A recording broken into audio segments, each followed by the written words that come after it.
A Câmara dos Deputados aprovou no fim da noite de ontem a reforma trabalhista depois de um dia inteiro de debates. São mudanças importantes no mercado de trabalho. E o Bom Dia Brasil foi ouvir especialistas para explicar para a gente os principais pontos. Então vamos direto a Brasília conversar com a Juliana Morrone. Juliana, bom dia. Podemos dizer que o governo passou no primeiro teste, mas se quiser aprovar projetos que mudem a Constituição, vai precisar de mais votos do que o que teve. É verdade, Ana, e a conta é outra. Bom dia, Ana, bom dia, Chico, bom dia a todos. Para aprovar a reforma da Previdência, por exemplo, que altera a Constituição, são necessários pelo menos 308 votos na Câmara, 12 a mais que o governo conseguiu ontem com a aprovação da reforma trabalhista. O Palácio do Planalto se esforçou para ter esses votos, mas ainda assim faltou o apoio de dois partidos que normalmente apoiam o governo. A sessão começou ainda pela manhã, mas se arrastou ao longo do dia com muita discussão e protestos da oposição que levou faixas e cartazes para o plenário. O governo não queria correr riscos e exonerou 4 ministros dos cargos só para que eles participassem da votação. Hoje eles voltam para os ministérios. 2 partidos da base aliada encaminharam votos contrários à reforma, Solidariedade e PSB. Mas no caso do PSB, que tem um ministro no governo, 14 dos 30 votos foram a favor das mudanças. A votação do texto principal da reforma trabalhista terminou depois das 10h30 da noite, com o plenário cheio. 473 deputados votaram.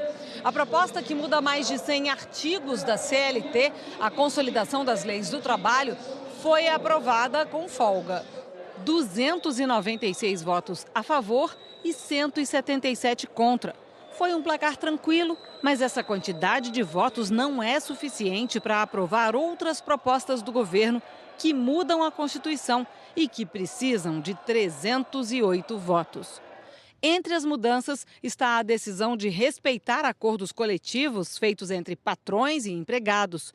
O que for acordado vai prevalecer sobre a legislação trabalhista.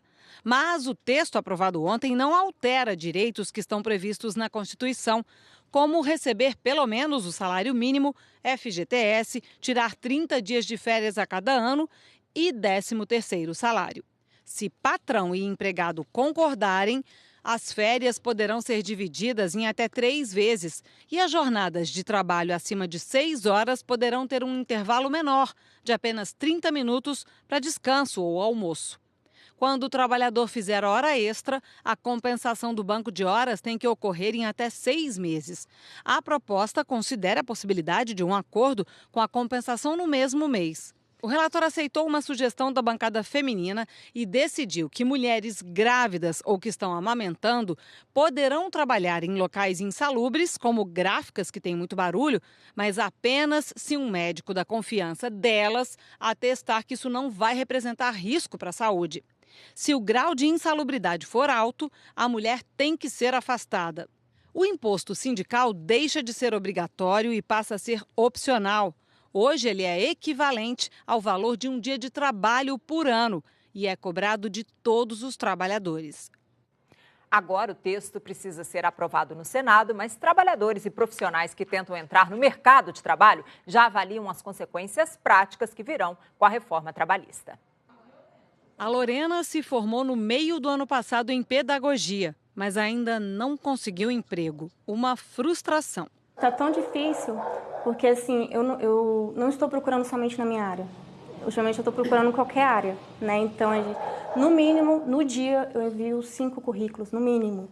A Lorena quer saber se as mudanças nas regras trabalhistas podem facilitar a abertura de novas vagas de emprego. Especialistas lembram que o mercado de trabalho só deve reagir de forma mais intensa quando a economia voltar a crescer. Mas acreditam que as regras mais flexíveis nos contratos de trabalho devem ser um estímulo à contratação com carteira assinada. Indiretamente, ela vai acabar aumentando a formalização, porque como ela estabelece novas bases legais para contratar trabalhadores, com menos litígio na justiça, com mais segurança para as empresas, no longo prazo isso deve aumentar a formalização. Este professor da PUC do Rio de Janeiro diz que outro avanço importante da reforma é a regularização de novas formas de trabalho que já existem na prática, mas não na lei. como o trabalho remoto, quando o empregado trabalha de casa, e o trabalho intermitente, quando a pessoa é contratada da empresa, mas é chamada para períodos específicos de trabalho, como no caso de empresas de eventos, por exemplo. Isso é o tipo da coisa que favorece o trabalho do jovem, por exemplo, porque o jovem tem menos comprometimento com o mercado de trabalho, está estudando, faz outras coisas. O cara pode dizer, não, eu prefiro trabalhar no sábado e no domingo do que trabalhar ao longo da semana. Então, se a empresa pode te contratar só no sábado e domingo, trabalhando 4 horas por dia, tá certo? Você vai diminuir muito o desemprego desse tipo de gente. A Daniela está nesse grupo. Estudante de publicidade, ela foi contratada para produzir conteúdos sobre uma empresa para redes sociais.